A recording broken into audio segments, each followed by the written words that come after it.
Whole family only ever loved my younger sister, Carrie Brooks. Carrie had a crush on my fiancé, Josh Beaumont. On my wedding day, my mother forced me to give Josh to Carrie. The fortune teller said Carrie's illness will get better if she gets married. Mom pleaded. You're healthy. You'll find someone else. My brother, Nick Jansen, chimed in. Grace, don't be so selfish. Hurry up and take off the dress. Carrie's thinner than you. Make sure you don't stretch it out. Even Josh said, Carrie doesn't have much time left. But Grace, we still have our whole lives ahead of us. They don't know. I'm the one who's truly about to leave this world. Josh and I had been together for 7 years. Finally, we were getting married. Sitting at the vanity, I layered on 3 coats of powder before my pale and sickly face looked anything close to normal. Footsteps echoed behind me. In the mirror, my mother's reflection appeared. Grace. My back stiffened for a moment before I forced a smile, one that barely qualified as such. Mom, you're here. Can you let Carrie marry Josh instead? She pleaded. The fortune teller said this is the only way she'll ever recover. She's been in love with Josh for so long. Marrying him is the only way she'll get better. If you don't agree, I won't live. Then you won't get married either. I stared at her, unable to wrap my head around it. So, whatever Carrie wants, I have to give it to her? My liver, my wedding, my dress, my ring, even my fiancé? Yes. Her answer was firm and unwavering. If it weren't for George, we would have been homeless long ago. This is the least you can do for Carrie. I had heard those words so many times. Ever since she remarried George Brooks and brought my brother and me into their home, she never let me forget I owed Carrie. Growing up,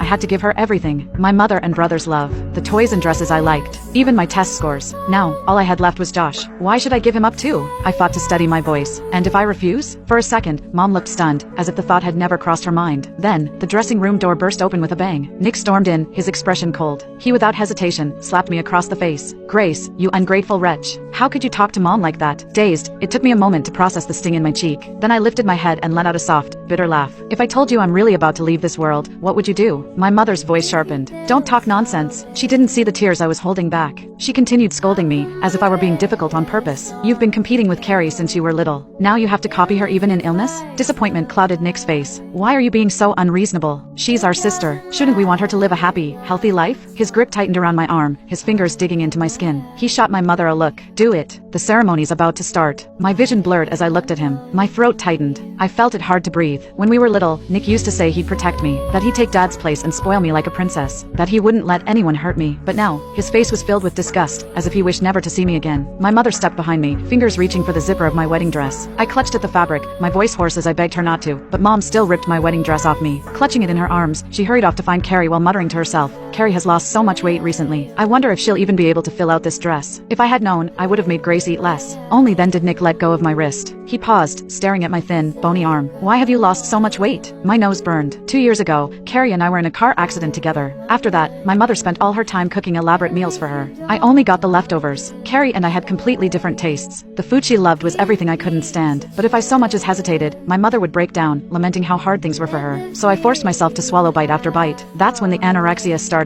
The weight dropped off quickly, but they were all so focused on Carrie that no one noticed. That dress would barely fit her. I let out a quiet laugh. What does it matter to you? I said softly. As long as your precious Carrie is healthy, that's all that matters. If I died, you'd all finally have some peace. Stop being so dramatic. Nick snapped before slamming the door on his way out. Before leaving, he threw one last warning at me. Josh agreed to this too, so stop making trouble. Stay here. Don't even think about ruining their wedding. I laughed at myself. So even Josh wouldn't stand by me in the end. The door creaked open again. My mother entered, beaming, holding a pink bridesmaid dress in her hands. Grace, Carrie still needs a bridesmaid. Hurry up and change into this. She glanced at my face and frowned. And wipe off that bridal makeup. Don't steal Carrie's spotlight. Seeing me sit motionless, she took matters into her own hands, forcing the dress over my head as she chattered about the wedding details. And don't keep staring at Josh later. He's your brother-in-law now. You two need to keep your distance. How ridiculous. I had to keep my distance. A laugh burst out of me before I could stop it. My mother shot me an annoyed glance. You've grown so moody lately. You're nothing like Carrie. She's so much more likable. Mom dragged me into the wedding hall. Josh stood at the altar, dressed in a crisp suit, speaking with the officiant.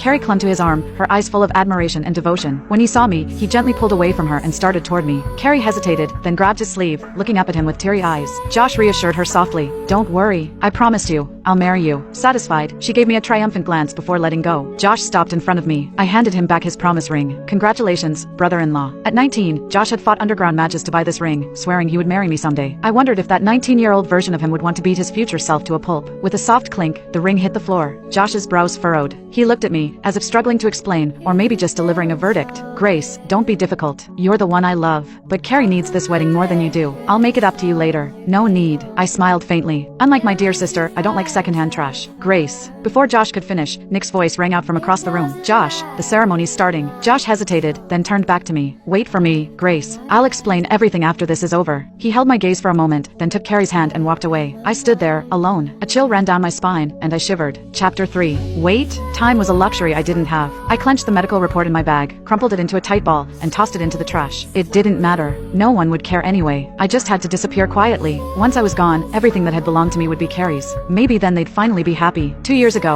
I had driven Carrie to a competition. At an intersection, we argued. I told her firmly that it was a no left turn lane. She insisted I up. I spent those days alone in my room. My arm was filled with metal pins, and my head was wrapped up like a mummy. I had to eat whatever leftovers my mother made while cooking for Carrie. Mom always told me, Grace, you should be grateful. If it weren't for George, you wouldn't even have food to eat. But now, I'll finally be leaving this world, and I wouldn't need anything from them ever again. I stood in the crowd, watching Carrie walk down the aisle in the wedding dress I had chosen. Step by step, she moved toward Josh. They exchanged vows, sealed their promise with a kiss, and slipped rings onto each other's fingers as the guests cheered. Carrie turned to glance at me, a triumphant smirk playing at her lips. On stage, my mother and George held hands as they gave a speech. Her voice trembled with emotion as she declared, I would give up everything for Carrie's happiness. At the very moment she finished speaking, a bitter taste surged up my throat. I barely had time to cover my mouth before I was choking on blood. Ignoring the murmurs around me, I rushed to the bathroom, retching into the sink. Nick stormed in after me, his voice sharp with irritation. Grace, do you have to ruin everything at such an important moment? I couldn't answer. I turned on the tap, splashing cold water on my face as my stomach convulsed again. Nick's expression shifted, stiffening as he hesitated. You're pregnant? I froze. Before I could respond, his face darkened. That child has to go. It'll upset Carrie. We're going to the hospital. Right now. Do you hear me? His voice cracked as he shouted. I didn't have the strength to argue. He grabbed my wrist, dragging me out of the bathroom. I stumbled, bracing myself against the wall. When I lifted my head, Josh was standing there, watching me with an unreadable look on his face.